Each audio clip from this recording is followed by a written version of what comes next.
자, 여러분 안녕하십니까? 자, 부동산세법 이기명입니다. 자, 우리는 지금 해차별 문제집에서 해차별 문제를 지금 해설 강의를 하고 있습니다.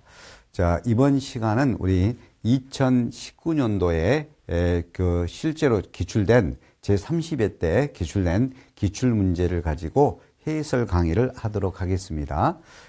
이때 이제 30회 때는 좀 꽤 상당히 좀 됐죠. 그래서 이때는 좀 그렇게 계산 문제가 어렵게 뭐 출제되지는 않고 몇 문제 정도만 좀 어렵고 무난하게 출제가 됐던 그런 문제가 되겠습니다. 자, 지금부터 문제를 해설을 강의하도록 하겠습니다.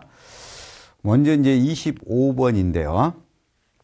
이제 25번은 이제 국내 소재 부동산의 보유 단계에서 부담할 수 있는 세목은 모두 몇 개냐. 자, 주어진 자료 안에서만 찾아야 됩니다. 당연히 우리 이제 부동산을 취득하게 되면 취득 단계에서는 취득세도 내야 되고 취득세 세금에다가 농어촌 특별세하고 지방교육세가 또 추가로 빈대붙고 그리고 또 우리는 취득할 때 취득계약서 등을 작성하죠. 그러면 그 계약서 작성에 의한 인지세 등도 있습니다. 그래서 부동산 취득하면 취득세, 그리고 지방교육세, 농어촌 특별세, 또 인지세 등이 주로 해당되고 또 추가 상속으로 취득하면 상속세, 증여받아서 취득하면 증여세 등이 또 추가로 취득과 관련된 세금입니다. 그리고 부동산을 취득하여 보유를 하게 되면 보유 단계에서는 여러 개 세금이 해당됩니다. 그래서 부동산 보유를 하고 있으면 재산세도 내야 되죠. 종합부동산세도 내야 되죠. 또 소방시설에 대한 소방분 지역적 시설세도 내야 됩니다. 또 재산세 세금의 100분의 20의 지방교육세도 내야 되고요. 종합부동산세 세금의 농어촌 특별세도 내야 됩니다.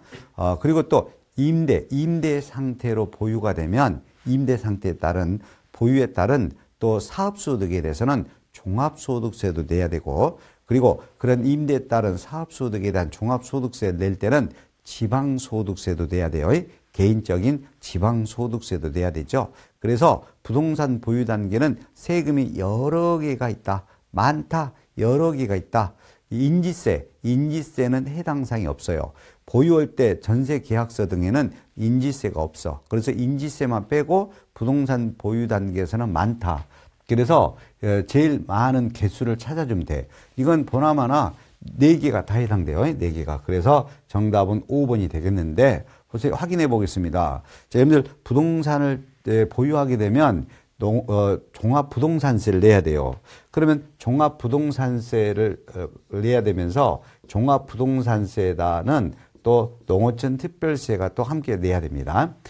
그리고 또 우리가 부동산 보유하면 재산세를 내야 되죠. 또 재산세 세금에 지방교육세가 빈대부터 와요.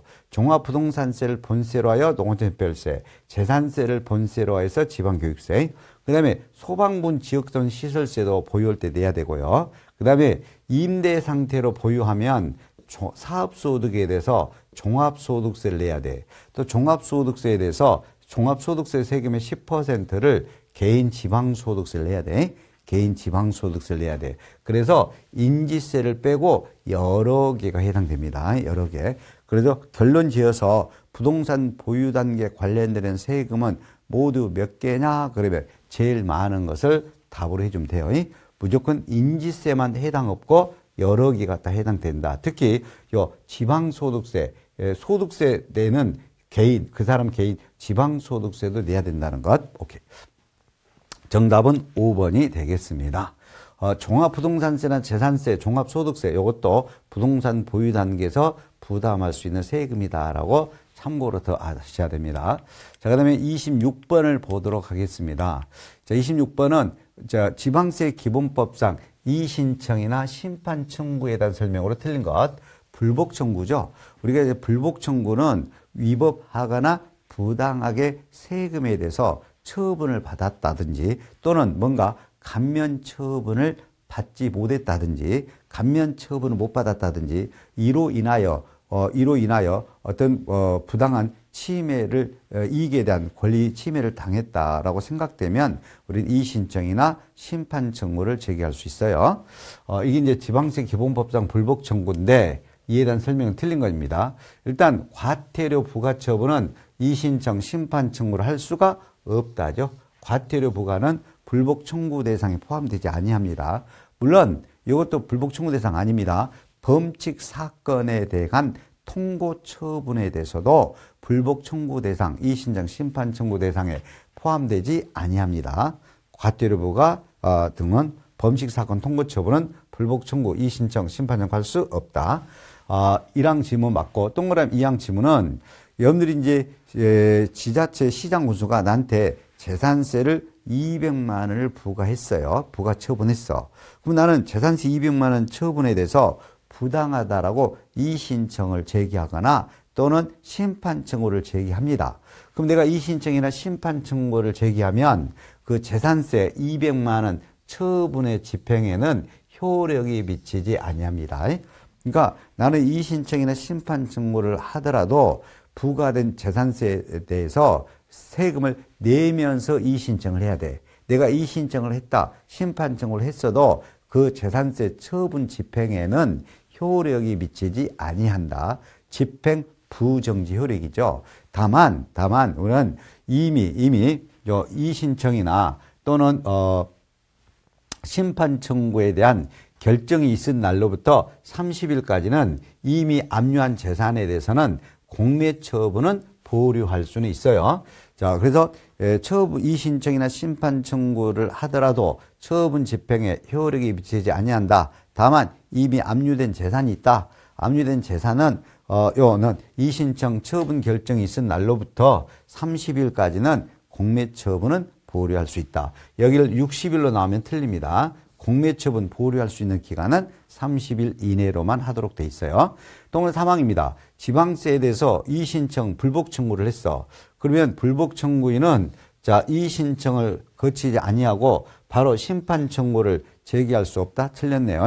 이의신청 거쳐서 심판 청구를 제기할 수도 있고 이의신청 거치지 않고도 조세 심판원장한테 바로 심판 청구를 제기할 수도 있어요. 그래서 3번이 틀린 것이 되겠네요. 자, 그리고 동그라미 4항 지문은 이번에 개정으로 이의신청인의 신청 금액이 1,000만 원 미만이 2천만 원 미만으로 개정이 됐어요. 그러면 2천만 원 미만이라면 그의 배우자나 사촌 이내의 혈족을 대리인으로도 선임할 수 있다. 원래 대리인을 선임을 하면 이의신청, 신청 대리인, 심판 청구 대리인을 선임을 하면 변호사라든지 세무사 등을 전문가를 우리가 대리인으로 선임을 해야 돼요. 그런데 이의신청 금액이 2천만 원 미만의 금액에 해당이 돼. 그러면 그의 배우자도 대리인, 사촌인의 혈족을 대리인으로 선임할 수 있다. 동그라미 우항입니다. 이의신청을 했는데 부당한 이유가 없다 이거요. 부당한 이유가 없다라고 인정이 돼. 그러면 나의 부당한 이유를 주장을 받아들이지 아니하겠다는 거죠. 부당한 이유가 너 없다. 그러면 나의 부당한 이유에 대해서 받아들이지 아니하는 것을 기각결정이라고 그러죠. 기각결정. 혹시라도 이의신청이 적법하지 아니한 때 이렇게 나옵니다. 이의신청이 적법하지 아니한 때는 이의신청을 처음부터 하지 않은 걸로 해버립니다. 이런 걸 각하하는 결정이라고 그래요. 그래서 이의신청이 적법하지 아니하였거나 또는 보정 기간 내에 보정을 하지 아니한 경우에는 이러한 이의신청에 대한 결정을 각하하는 결정을 해요. 이유가 없다라고 인정이 되면 기각. 그 다음에 이의신청이 적법하지 아니한 때에는 각하하는 결정을 한다. 이렇게 아시면 되겠네요. 그래서 틀린 것은 정답은 3번이 되겠네요. 정답은 3번이 되겠습니다.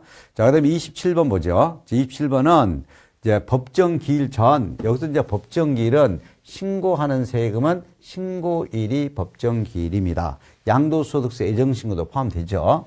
또는 고지되는 세금도 있어요. 그러면 고지서 발송일이 법정기일이 됩니다. 그러면 신고일 또는 고지서 발송일 전에, 그 전에 저당권이나 전세권을 먼저 설정했다라는 사실을 등기부 등본 등에 의해서 이미 증명이 됐어요. 세금 신고되기 전에 저당권이 먼저 설정했다. 이 사실이 등기부 등본에 증명이 돼버렸어요. 그러면 그 재산을 매각해가지고 세금을 징수하게 됩니다. 그러면 그 재산에 부과되는 세금, 그 재산에 대하여 부과되는 세금을 세 글자로 당해재산에 부과된 세금이다. 그래서 당해세라고 그래요. 그러니까 전세권이 설정됐어도 그 전세권이 설정된 그 재산에 대해서는 계속적으로 재산세나 종합부동산세 등이 부과돼요. 이걸 우리가 그 재산에 대하여 부과되는 세금이라고 그래요. 그 재산에 대하여 부과되는 세금은 전세권 설정일자 또는 저당권 설정일자와 관계없이 그 재산에 대하여 부과되는 재산세나 종합부동산세 등이 담보채권보다 우선 징수하도록 돼 있어. 그러면 그 재산에 부과되는 세금은 담보채권보다 우선 징수하게 되는데 모두 몇 개냐 이거예요. 주어진 자료에서 모두 몇 개냐를 찾는 겁니다. 자, 그러면 27번은 일단 저당권이 법정 기일보다 먼저 설정했음에도 불구하고 그 저당권 등 담보채권보다 우선 징수하는 당해재산에 부과된 세금을 주어진 자료에서 찾아서 몇 개가 해당되느냐를 물어보는 문제죠. 그러면 당연히 종합부동산세 해당이 되죠. 재산세도 해당이 됩니다. 근데 여기는 재산세가 없네요. 재산세도 해당이 됩니다. 자, 그 다음에 등록면허세는 해당 사항이 없고, 그 다음에 취득세 세금에다 부과되네. 취득세는 우선 징수하는 당해재산에 부과된 세금이 아니야. 그러니까 취득세에 부과되는 지방교육세도 해당 사항이 없어요. 종합소득세도 해당 사항이 없는 거죠. 근데 소방분 지역자원시설세는 해당이 되죠. 해당이 되죠. 그리고 만약에 여기가 재산세에 부과되는 지방교육세라면 해당이 됩니다. 왜? 재산세가 우선 징수하는 당해재산에 부과된 세금이면 그 재산세에 부과되는 지방교육세는 해당이 되지만 취득세에 부과되는 지방교육세는 해당 사항이 없죠. 그러면 여기서는 주어진 자료상에서는 종합부동산세하고 소방분 지역자원시설세 두 개만 해당이 됩니다. 물론 자료에 재산세도 있으면 재산세도 해당이 됩니다. 여기서는 두 개만 해당이 된다. 정답은 2번이 되겠죠. 그래서 꼭 여러분들 법정 기일 전에 저당권 전세권이 먼저 설정됐다 하더라도 담보채권보다 무조건 우선 징수하는 당해재산에 대한 세금은 재산세, 종합부동산세, 소방분 지역자원시설세, 재산세에 부과되는 지방교육세 등이 이에 해당이 되겠고, 취득세니 양도소득세니 종합소득세니 등록면허세는 우선 징수하는 당해재산에 부과되는 세금이 아니다라고 하시면 되겠네요. 자, 27번 문제를 풀어봤습니다. 그 다음에 28번이죠. 28번은 지방세법상 취득시기죠. 그럼 지방세법으로 나오면 취득시기는 취득세 등을 부과하고자 하는 거죠. 취득세나 재산세 등 지방세가 부과되려면 언제가 취득한 시기냐 이거요. 취득세는 취득한 때 납세의무 성립돼. 납세의무 성립시기요. 취득세 납세의무 성립시기인 취득시기요. 틀린 것. 1항 상속으로 인한 취득. 상속 개시일이 취득일이지. 공매 방법은 여러분 공매 방법은 당연히 대가를 주고 취득되는 거죠. 그러니까 공매대금이 완납되는 사실상 잔금 지급일이 가야 되는 거예요. 유상취득이니까 공매는 대가를 주고 취득하는 거잖아. 경락대금. 그래서 경락되면 완납되는 사실상 잔금 지급일인데 등기 등록일이 빠르면 빠른 등기 등록일이 돼야 돼. 사실상 잔금 지급일보다 등기가 빠르면 빠른 등기 등록일. 그러니까 공매 방법에 의한 취득은 사실상 잔금 지급일인데 등기일이나 등록이 빠르면 빠른 날 맞아요. 그 다음에 3번 건축물을 건축해서 취득해. 원취득 건축물. 그러면 보통은 우리가 이제 사용 승인서가 내주게 되죠. 그럼 사용 승인서 내주는 날이에요. 사용 승인서가 나오니까 사용 승인서 내주는 날인데 사용 승인서 내주기 전에 임시 사용 승인을 미리 받았네. 그러면 임시 사용 승인일과 사실상 내가 사용된 날 중 무조건 한다? 빠른 날이 돼. 그 다음에 민법 제839조 2에 따른 재산분할은 이번에 이제 재산분할로 다시 등기치잖아. 재산분할 쪽에서 등기치니까 등기일이나 등록일이 돼야 됩니다. 재산분할도 등기내죠. 등기일이나 등록일이죠. 그 다음에 관계법령에 따라 매립으로 토지를 원시취득, 토지 조성이죠.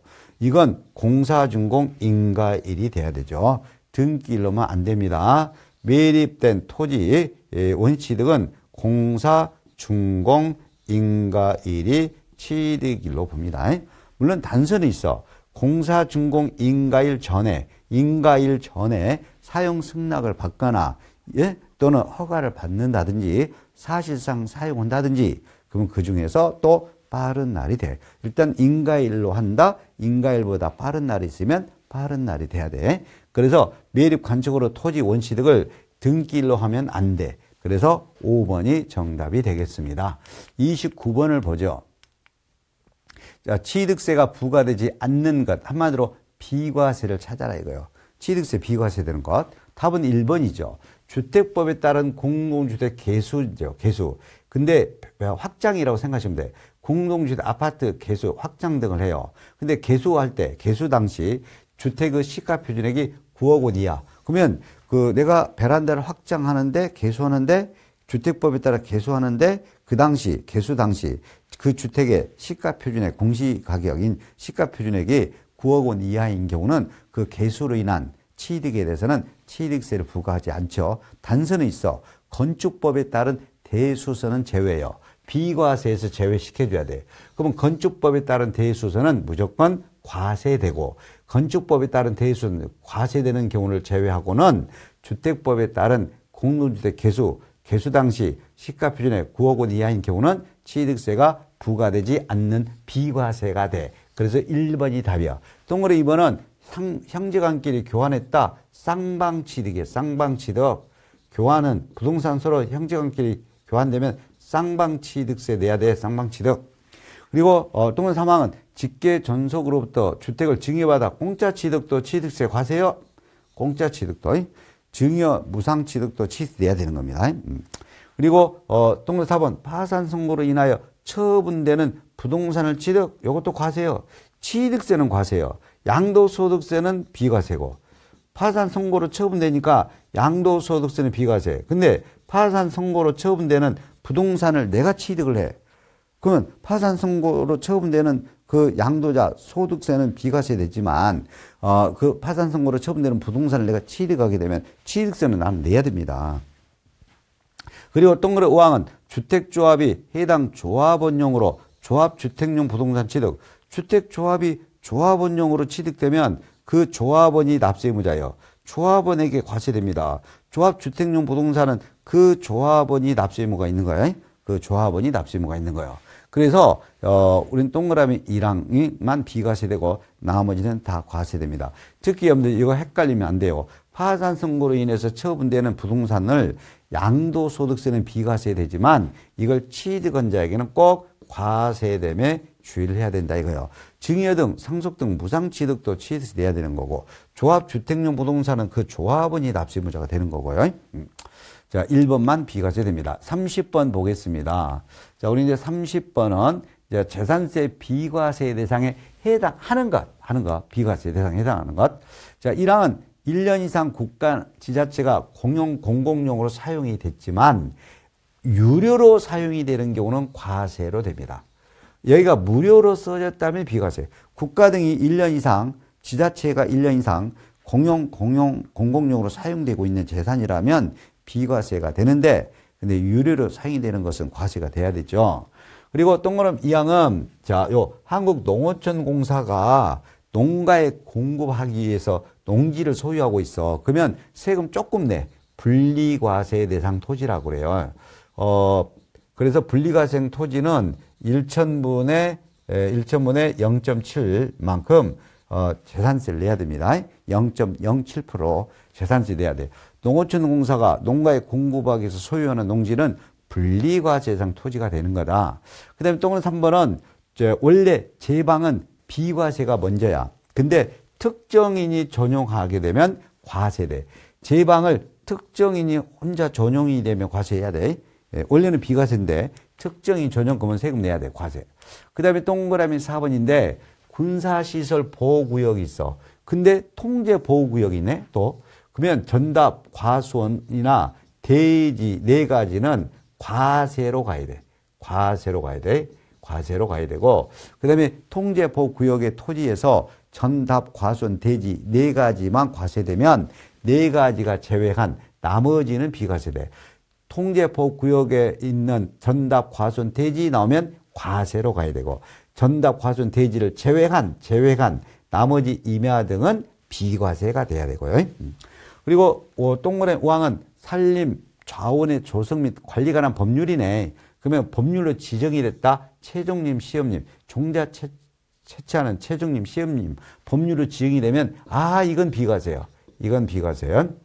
그 다음에 하나 더 써놔도 돼요. 산림보호구역 임야입니다. 산림보호법에 의한 산림보호구역의 임야도 비과세가 됩니다. 산림보호법에 의한 산림보호구역 임야가 있거나 또 이 법률에 지정된 최종님, 시험님은 비과세가 되는 것이죠. 30번의 정답은 5번만 비과세되고 나머지는 다 과세됩니다.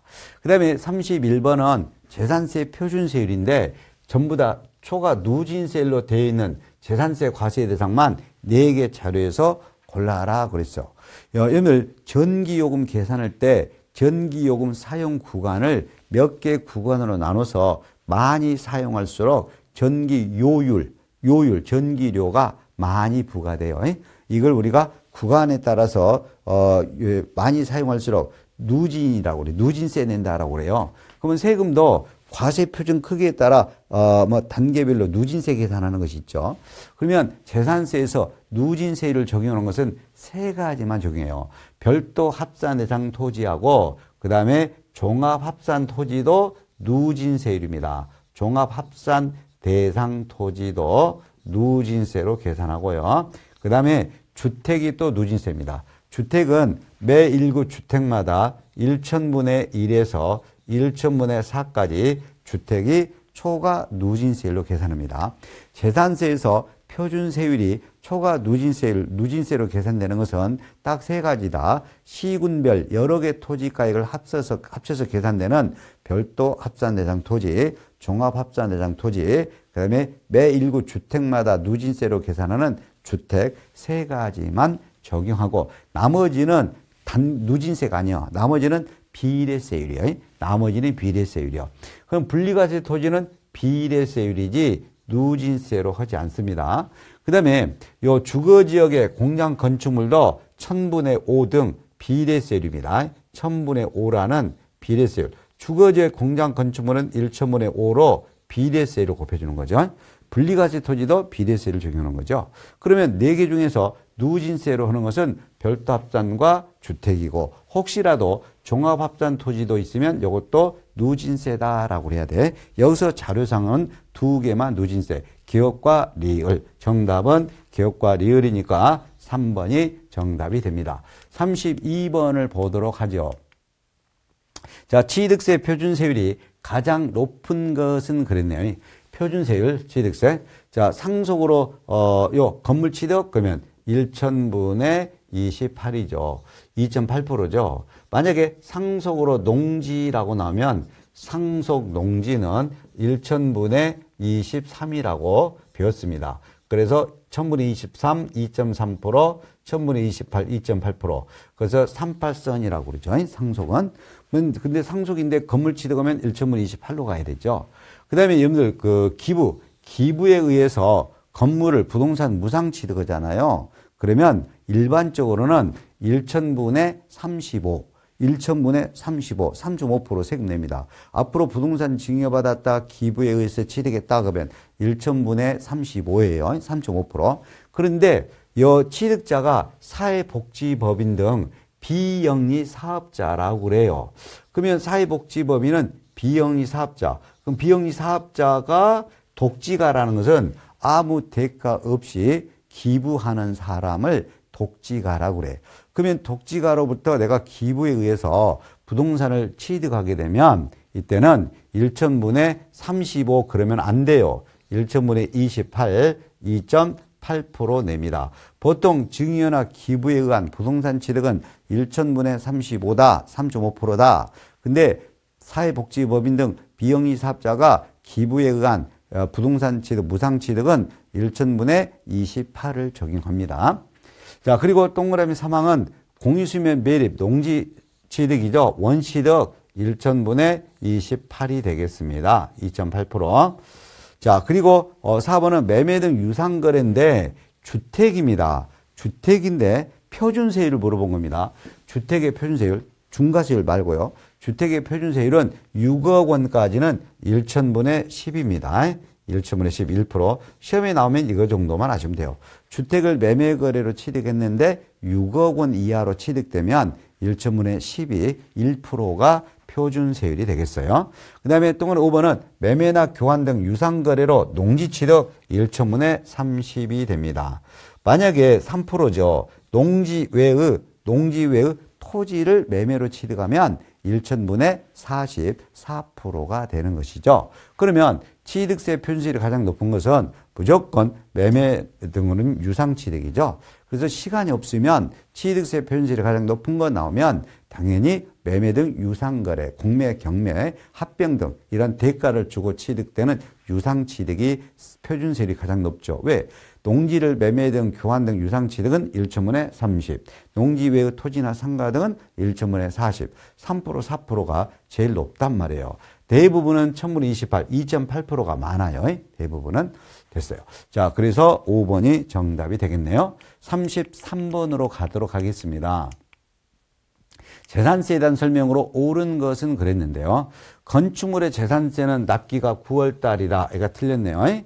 예, 건축물 선박 항공기 세 가지 재산세 납기는 매년 7월 16일에서 7월 31일까지이다 라고 해야 돼. 까지이다. 건축물은 7월 달에 세금 냅니다. 재산세. 선박 항공기도 7월 달이죠. 7월 16일에서 7월 30일까지. 토지가 9월 16일에서 9월 30일입니다. 토지가. 동그라미 2항입니다. 자, 재산세를 과세하는데 그 물건이 공부상에 등재된 거하고 사실상 현황이 다르면 원칙은 사실상 현황에 따라야 됩니다. 물론 단서 규정은 있어요. 단서 규정은 있지만 원칙으로만 아시면 돼요. 원칙적으로만 나오니까. 공부상하고 실제상, 사실상하고 현황이 다르다면 재산세를 일단 부과할 때는 원칙적으로는 사실상 현황에 따라서 부과돼야 됩니다. 그 다음에 동그라미 3항이죠. 주택에 대해서 재산세를 부과하는데 동일한 시군, 지자체, 관할구역에 2개 이상 주택을 보유합니다. 그러면 재산세는 여러 개 주택을 합산하여 무조건 틀렸습니다. 매 1구 주택마다 세액계산이라고 해야 돼요. 매 1구 주택마다 세액계산. 이거를 우리는 주택별이란 말 써요. 예, 주택별입니다. 물론 종합부동산세라면 국내 주택을 하나로 합산해서 세액계산이 되지만 재산세는 여러 개 주택을 보유하더라도 매 1구 주택마다 일일이 세액계산하도록 돼 있어요. 그래서 3번도 틀렸습니다. 그 다음에 동그라미 4번은 자, 도지지역분을 포함해서 재산세 납부 세금이 1천만 원 초과되면 신청을 해서 납부 기한 10일 전에까지 미리 신청을 해서 해당 시군 지자체 관할구역에 소재해야 돼. 관할구역에 소재하는 부동산에 대해서만 물납이라는 것이 허가될 수 있죠. 그래서 4번이 정답이 되죠. 여러 번 설명했으니까 넘어갑니다. 그 다음에 동그라미 5번. 주택에 대한 재산세 과세 표준은 과세 기준일 현재 시가 표준액에 주택은 100분의 60을 곱해야 됩니다. 100분의 70이 아니라. 만약에 여기가 토지 건축물의 재산세 과세 표준은 시가 표준액에 100분의 70을 곱한 금액으로 한다. 그건 맞아. 그런데 주택은 100분의 60을 곱해야 돼. 주택에 대한 재산세 공정시장가 비율은 100분의 60. 토지 건축물은 100분의 70이 되죠. 그래서 옳은 것은 4번만 옳은 것이 되죠. 34번으로 가도록 하겠습니다. 자, 34번 등록면허세 설명으로 틀린 것은 그랬네요. 1항 부동산 등기 무조건 부동산 소재에 의해서 세금 납세지죠. 그 다음에 동그라미 2번 자, 등록면허세인데 내가 등록하기 전까지 등록 전이란 말 들어있어. 등록 전까지 내가 신고하지 않고 돈만 납부만 하더라도 라고 그래. 신고 없이 신고하지 않고 등록 전까지 납부하였어도 신고를 하고 납부한 것으로 본다. 신고도 하고 납부한 것으로 봐. 그러면 무신고니 과소신고 등 가산세는 부과되지 아니한다 그래야 돼. 그래서 등록면허세는 등록 전까지 신고 없이 납부만 하더라도 신고까지 하고 납부한 것이 되니까 무신고 가산세라든지 과소신고 가산세는 부과한다 그러면 틀려. 부과되지 아니한다 그래야 되죠. 2번도 틀렸네요. 2번이 틀렸네요. 정답은 2번. 3번. 자, 등기 공무원이 착오로 집원을 잘못 등기 쳐버렸네. 그러면 경정 등기해야 될 거 아니야. 옳은 걸로. 그러면 이런 단순한 표시상 착오로 인한 경정 등기 등록, 회복 등기 등록은 등록면허세가 부과되지 않죠. 비과세죠. 예, 그래서 3번은 옳은 것이 되겠고요. 동그라미 4번입니다. 자, 이들 저당권 등기나 가압류 등기는 채권 금액으로 세금을 계산해야 됩니다. 등록면허세 채권 금액으로. 근데 채권 금액이 없을 때는 어떻게 할 거냐? 그러면 채권의 목적이 된 것의 가액 또는 처분 제한의 목적이 된 금액을 해당 채권 금액으로 보도록 돼 있어요. 그래서 시험 문제에서 일정한 채권 금액이 없을 때는 무엇을 금액을 채권 금액으로 본다 그러면 맞는 것이 돼요. 그 다음에 동그라미 5항은, 자, 동그라미 5항은 우리 이제 그 도시형 업종이라는 게 있어요. 뭐 은행법에 의한 은행업이다, 보험업이다, 또는 대형병원 의료업이다, 의료업 같은 거. 이런 업종은 또는 할부금융업이라든지 이런 업종은 원칙적으로 등록면허세 100분의 300 세배 중과세를 적용하지 아니합니다. 물론 이런 할부금융업 등 이런 업종은 2년 동안에는 2년 이내는 다른 업종으로 변경한다든지 다른 업종 추가가 없어야 돼. 2년 동안은 조용해야 돼. 그러면 이런 할부금융업이나 의료업이나 의료업이라든지 은행업 등 이러한 도시에 필요한 도시에 해당되는 업종은 중과세를 적용하지 아니합니다. 그래서 할부금융업 등도 은행업도 중과세 한다고 하면 안 됩니다.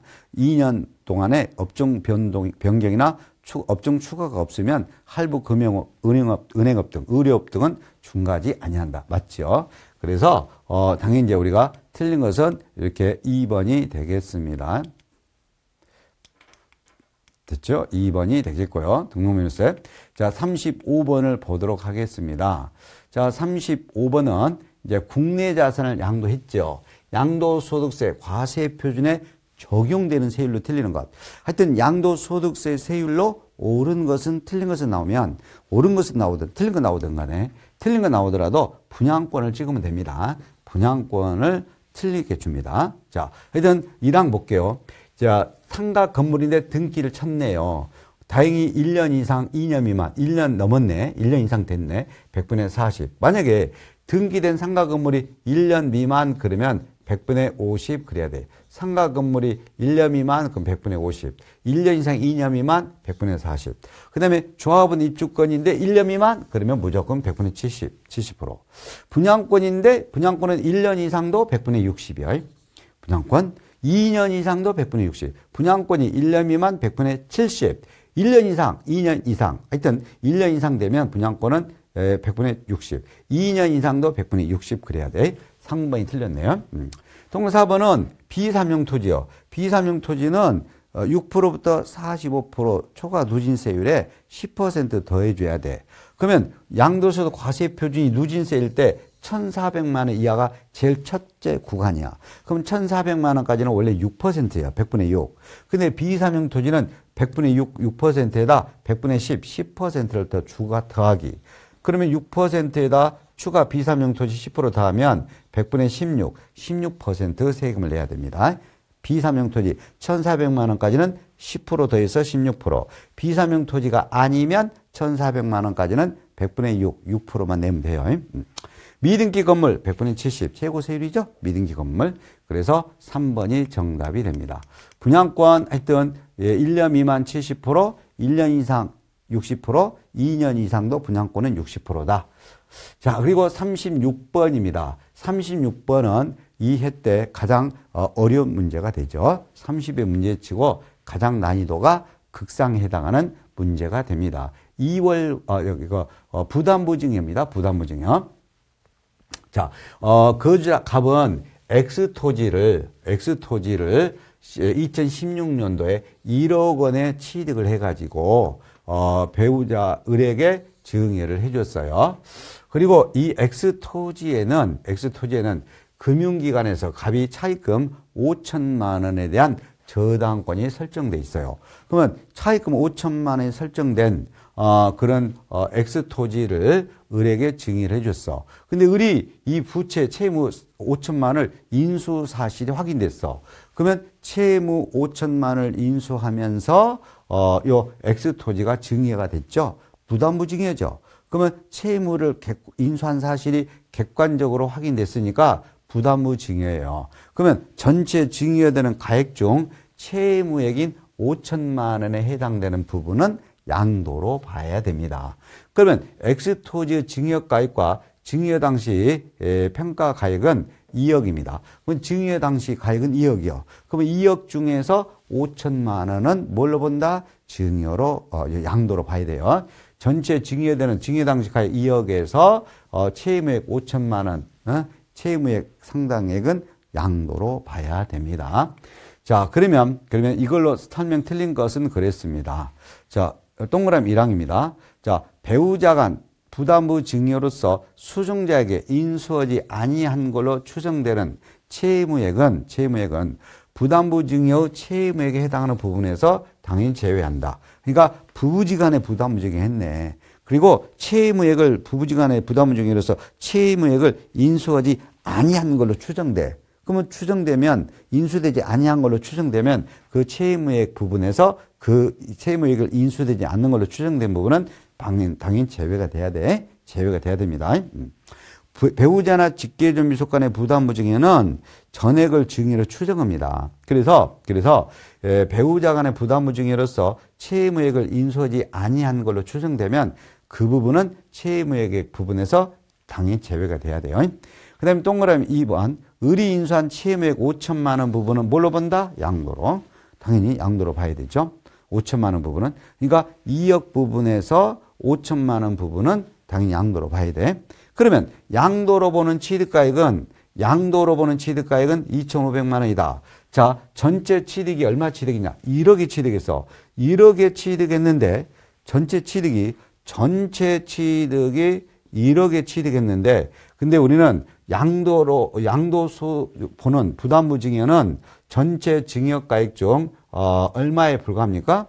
전체 증여가액 2억 중에서 차입금 5천만 원만 우리가 양도로 보게 되죠. 그러면 2억짜리 주면서 5천만 원만 빚이 인수됐으니까 전체적으로 25%만 양도가 된 거예요. 4분의 1, 25%만 양도가 되는 거예요.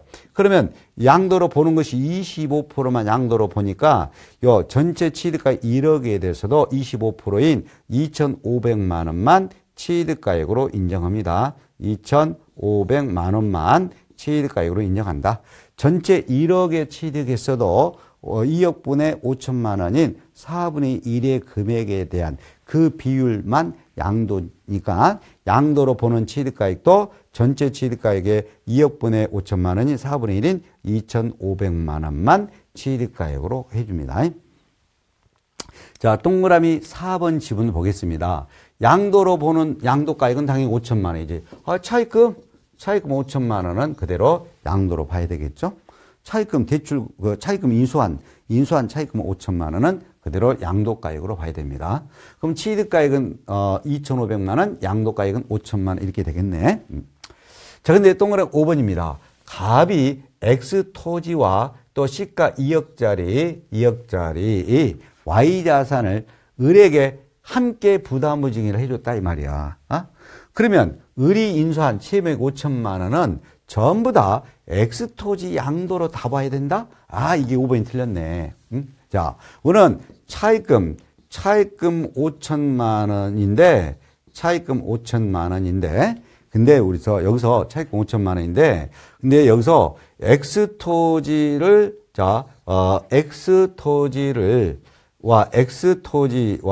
그 다음에 Y자산을 두 두 개를 이제 부담부증이 한 거야. X토지와 그 다음에 증여가 2억짜리 Y자산을 함께 부담부증이 한 거야. 그러면 이 차입금 5천만 원도 두 군데로 나눠줘야 돼. 그 X토지 Y자산 가액 합한 금액에서 X토지 가액. 그러면 그 X쪽에 차입금이 나와.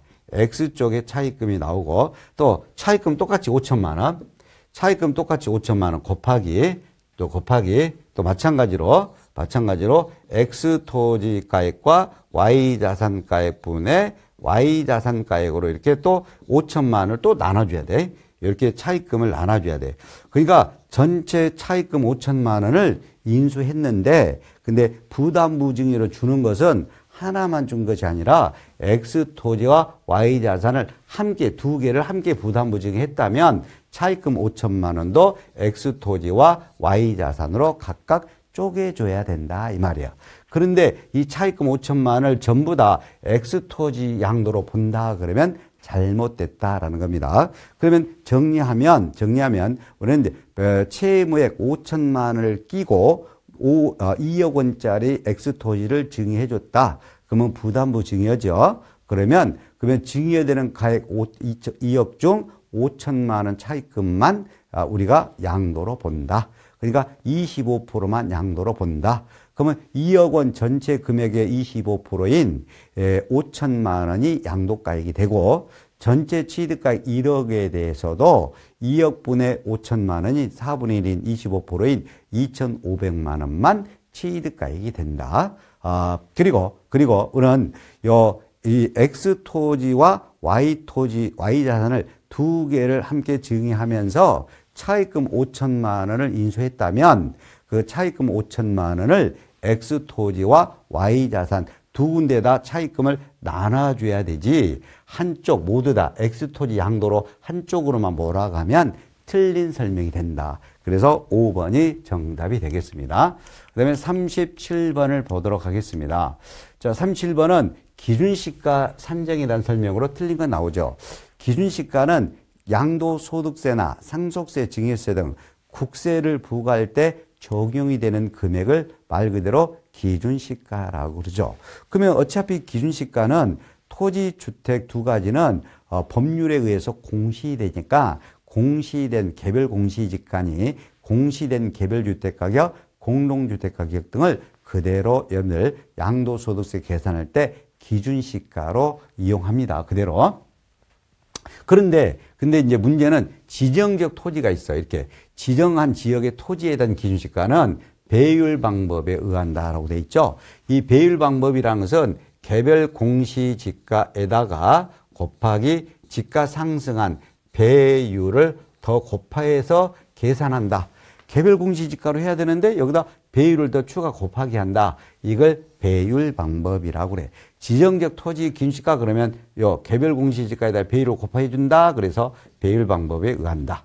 그다음에 자, 상가 건물에 대한 새로운 기준시가가 아직 고시되기 전이요. 올해 거가 고시되기 전이요. 그러면 이미 고시된 직전 거 기준시가에 따른다. 당연한 거지. 새로운 것이 고시되기 전에는 직전 거를 계속 기준시가를 따라가면 돼요. 그 다음에 동그라미 3항은 자, 민사집행법에 따라 저당권 실행을 합니다. 그래서 토지가 경매되는데 경락가액은 8천만 원에 경락됐어. 근데 이게 개별 공시지가는 1억. 그러면 공시지가 1억보다 경락된 금액이 8천만 원으로 낮아. 그러면 양도가액은 그대로 1억으로 하면 안 돼. 이 개별 공시지가 1억에서 2천만 원을 개별 공시지가 1억에서 2천만 원을 그 차액 2천만 원을 빼야 돼. 빼서 양도 당시 가액인 8천만 원을 기준시가로 해야 돼. 기준시가로. 그러니까 원래는 우리가 개별 공시지가가 기준시가가 되는데 근데 경락 금액이 개별 공시지가보다 더 낮아. 그러면 그 차액 2천만 원을 개별 공시지가에서 빼가지고 실제 경락 금액인 8천만 원을 뭘로 한다? 기준시가로 계산합니다. 그냥 결론은 개별 공시지가가 기준시가인데 경락 금액이 낮으면 차액을 빼갖고 경락 금액을 뭘로 봐라? 기준시가로 계산해라 이 말이에요. 경락 금액이 낮으면 낮은 경락 금액을 뭘로 해라? 기준시가로 해라. 그런 소리입니다. 그 다음에 동그라미 4번은 부동산 취득할 수 있는 권리가 분양권이나 입주권 등이죠. 그럼 분양권이나 입주권 등 부동산 취득할 수 있는 권리에 대한 기준시가는 지금까지 내가 실제로 납입된 금액으로 한다 그럼 틀려. 실제로 납입된 금액에다 합산한다 그래야 돼. 프리미엄 상당액을 꼭 합산해야 됩니다. 프리미엄 상당액까지 합산한다. 부동산 취득할 수 있는 권리에 대한 기준시가는 납입금액에 프리미엄 상당액까지 합산하도록 돼 있어. 납입한 금액으로 한다. 4번이 틀렸습니다. 그 다음에 동그라미 5번은 자, 오피스텔 등의 기준시가는 무조건 국세청장 고시가액입니다. 국세청장 고시가액. 오피스텔 등 상업용 건물 기준시가는 국세청장의 고시가액으로 한다. 맞아요. 4번만 틀렸습니다. 그 다음에 문제 38번이죠. 농지에 대한 설명 문제인데 엄청 지문이 깁니다. 그래서 이 문제로 농지를 다 이해하시면 되겠어요. 자, 소득세법상 농지 설명이 틀린 겁니다. 전체 다 나와 있어요. 농지. 농지나 논이나 밭이나 과수원. 논밭, 과수원도 들어가. 과수원으로서 지적 공부상 지목으로 뭘로 돼 있든 따지지 말고 실제로 내가 경작되는 토지예요. 실제로 내가 논이나 밭이나 과수원으로 경작에 사용되는 토지가 농지가 돼. 그리고 농사 짓는 데 필요한 농막, 퇴비사, 양수장, 수로 등 이런 것까지 다 포함돼. 퇴비사 등, 농로, 수로 등 이런 것까지 다 농사 짓는 데 필요한 농로, 수로 등까지 다 포함해야 돼. 그 다음에 동그라미 2항입니다. 이 농지가 해필이면 주거지역이나 상업지역이나 공업지역이 있어. 그럼 이런 농지는 이제 비과세하지 않습니다. 교환했을 때. 근데 다행히 주거지역, 상업지역, 공업지역, 외의라고 돼 있어. 외에 있는 농지를 경작상 필요에 의해서 내가 농지를 교환하게 돼서 발생하는 소득입니다. 이거는 농지를 서로 교환했잖아. 그러면 쌍방 간에 차익이 생겨. 그 차익이 앞 큰 쪽 농지가액, 큰 편 농지가액의 4분의 1의 금액 이하로 차이가 나야 돼요. 4분의 1 이하로 차이가 났고 4분의 1 이하 맞아요. 그 다음에 큰 쪽에 4분의 1이야 차익이. 그 다음에 또 경작상 필요에 의하여란 말이 꼭 들어갔을 때는 농사 지려고 교환했기 때문에 교환해가지고 새로이 취득된 내 거 주고 새로 받는 농지에서 앞으로 3년 이상 거주 경작을 또 해야 됩니다. 경작성 필요에 의해서 교환했다면 앞으로도 3년 이상 농사를 져야 된다 이거예요. 3년 이상이란 말 나와요. 그 다음에 동그라미 3번인데, 자, 우리 이제 여기서 그 농지는, 농지 소재지에 인접된 바로 옆에 붙어 있는 시군구도 됩니다. 시군구도. 그러니까 내가 예를 들면 성남시에서 농지가 있으면 인접된 용인시에 농지가 있어도 농지로 인정을 해줘요. 근데 인접지 시군구가 아니면 직선거리 30km 이내에 있는 지역에 사실상 내가 거주해야 됩니다. 거주하는 자가 그 소유 농지에서 적어도 전체 농작업의 2분의 1 이상을 내 노동력이 들어가야 됩니다. 내 노동력이 적어도 총 농사 짓는 데 필요한 작업의 2분의 1 이상 자기 노동력에 의해서 경작을 해야 됩니다. 그렇게 경작하면 비사명 토지에서 뭐 한다? 제외시켜줍니다. 제외시켜줘요. 30km 이내에 있는 지역에 사실상 거주하는 자가 그 소유 농지에서 농작업의 2분의 1 이상을 내가 자기 노동력이 투입되면 비사명 토지에서 뭐 한다? 제외줍니다. 제외죠. 그 다음에 동그라미 4번은 개발 제한 구역에 있는 농지도 비사명 토지에 해당. 그러면 4번이 틀렸네요. 이걸 개발 제한 구역으로 묶어놨잖아. 그 지역에 있는 그런 농지를 비사명 토지로 봐가지고 세금 몽땅 매겨버리면 큰일 나겠죠. 그래서 개발 제한 구역에 있는 농지는 비사명 토지에 해당한다 가입해. 해당하지 아니합니다. 자, 그리고 동그라미 5번 비사명 토지에 해당하는지 여부를 판단할 때 농지 판정은 사실상 현황에 의하도록 돼 있고 사실상 현황이 분명하지 아니할 때만 공모상으로 갑니다. 사실상 현황으로 먼저 따진다.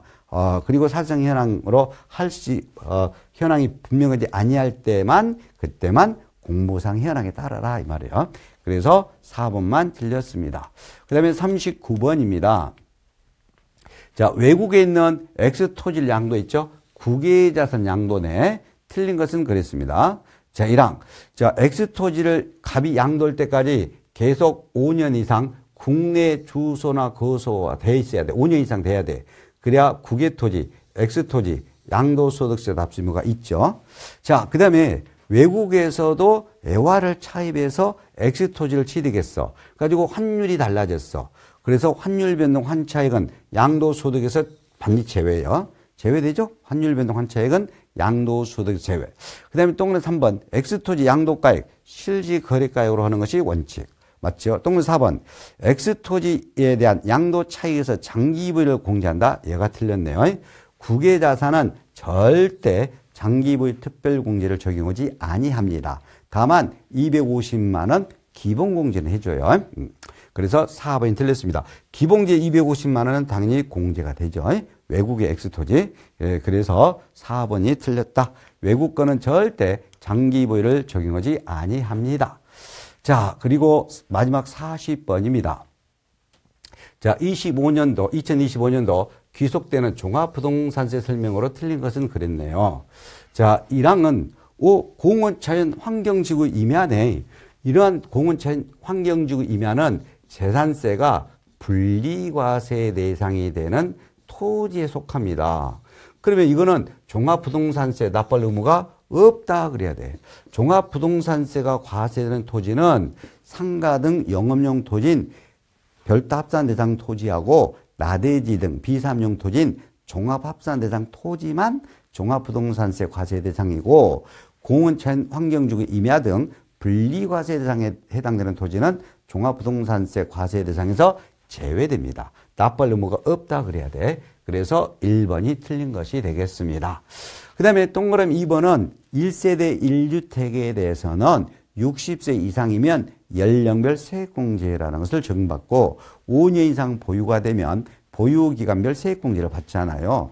두 개 합계하여 100분의 80 범위 내에서 중복 적용할 수 있다. 맞네요. 동그란 3번은 법률 명칭이 달라졌죠. 근현대문화유산의 보존 및 활용에 관한 법률에 중요한 것은 뒤에 등록문화유산이죠. 등록문화유산은 종부세 안 내요. 합산 대상이 되는 주택 범위에서 포함하지 아니한다. 그래서 이걸 합산 배제 주택에 속하고 이 합산 배제 주택에 속하는 요 등록문화유산은 주택수에서도 제외돼. 주택수 계산에서도 뭐요? 제외되죠. 합산 배제 주택도 되고 주택수에서도 제외됩니다. 등록문화유산은 3번도 맞는 지문이죠. 그 다음에 동그라미 4번 지문인데, 이제 종합부동산세는 250만 원 초과 400만 원이나 되네. 그러면 500만 원 이하죠. 그러면 250만 원 초과되는 150만 원을 최대 150만 원을 6개월 내 분할 납부할 수 있죠. 500만 원 이하 금액인 400만 원은 250만 원 초과되는 150만 원을 6개월 내 분납하게 할 수 있죠. 그리고 동네 5번은 주택에 대한 종합부동산세를 계산할 때 1주택을 여러 사람이 공동소유, 그러면 공동소유자 각자마다 주택을 소유하는 것으로 본다. 각자가 중요하죠. 그래서 공유자 중 1인 한 사람의 주택으로 본다 하면 틀립니다. 종합부동산세 계산할 때 꼭 공동소유주택은 공유자 각자마다 그 주택을 소유하는 것으로 봅니다. 그래서 5번도 맞죠. 당연히 틀린 것은 우리가 1번만 틀렸습니다. 자, 이렇게 해서 우리는 30회 기출문제까지 6회차 거를 모두 풀어봤습니다. 제가 쭉 이렇게 풀어봤을 때 이렇게 반복되는 지문들이 출제되죠. 그리고 그 내용에서 또 이렇게 출제가 되고 있으니까 여러분들이 이 기출문제 해설을 자꾸 반복해서 공부하셔가지고 여러분들 시험에 좋은 결과 있기를 바라겠습니다. 그리고 또 다음에 어떤 좋은 기회 때 또 여러분들을 또 뵙도록 하겠습니다. 여러분들 수고 많으셨습니다.